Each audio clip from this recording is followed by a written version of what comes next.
Je m'appelle Doro Dimanta, je suis artiste du Tchad et de France, je suis un artiste franco-tchadien.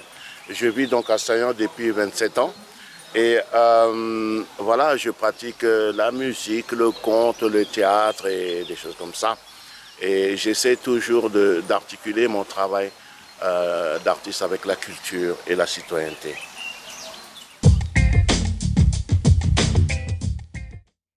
Alors, vivant sur le territoire, j'ai été vraiment très proche de tous les mouvements de gauche. Avant cela, il y avait, comment on appelle ça, c'était avec Mélenchon déjà, c'était le front de gauche. Voilà, j'étais là, toujours avec mon saxophone et autres, pour soutenir notre candidate. Et je suis aussi engagé à Extinction Rébellion pour toutes les questions climatiques et autres. Et aussi, de côté citoyen, j'ai toujours participé aux Gilets jaunes. J'étais aussi en train de respirer les lacrymogènes dans les ronds-points. Et j'enchaîne parce que je dis ce que je trouve bien dans NUPES.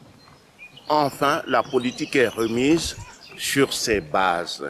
Et enfin, les dirigeants de gauche, j'espère qu'ils ont compris que les appareils, non, les citoyens, ils veulent autre chose. Et que c'est fini l'époque comment dire, des éléphants, des notables et des choses comme ça.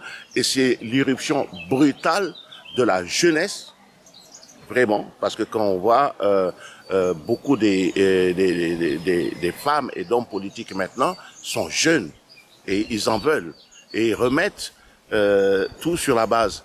Et cet accord-là, enfin, c'est la meilleure chose qui était arrivée depuis plus de 30 ans.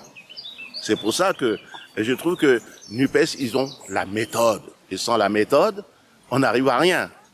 Ils ont la méthode, voilà. Et ça va aller. Ça va, j'ai confiance.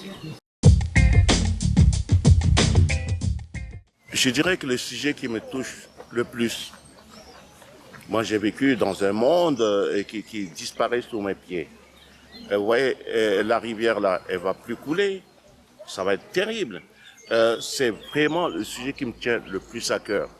Le changement climatique, tous les Français rêvent d'aller habiter en Bretagne parce que la vie deviendra impossible ici, mais c'est pas possible. Tout le monde ne peut pas aller habiter en Bretagne. Que fait-on? Que fait-on? Que fait-on pour solutionner ces problèmes qui sont liés à notre survie directe? Et nous dormons debout et c'est ça mon sujet de tristesse en fait. Vraiment. Moi, je suis maintenant âgé. Peut-être si je vis encore 15 ans, ça va aller.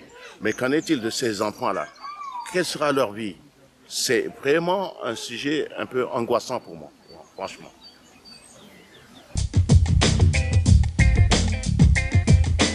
Mon mot de motivation, c'est il faut toujours se battre. Déjà se battre, ça enlève beaucoup d'angoisse. Il ne faut pas se laisser faire. Il n'y a pas de fatalité. Prenez votre vie en main. Voilà, c'est la seule chose c'est ce que je pratique tous les jours. Hein? Il ne faut pas se laisser miner le moral. Il faut y aller. C'est le moment.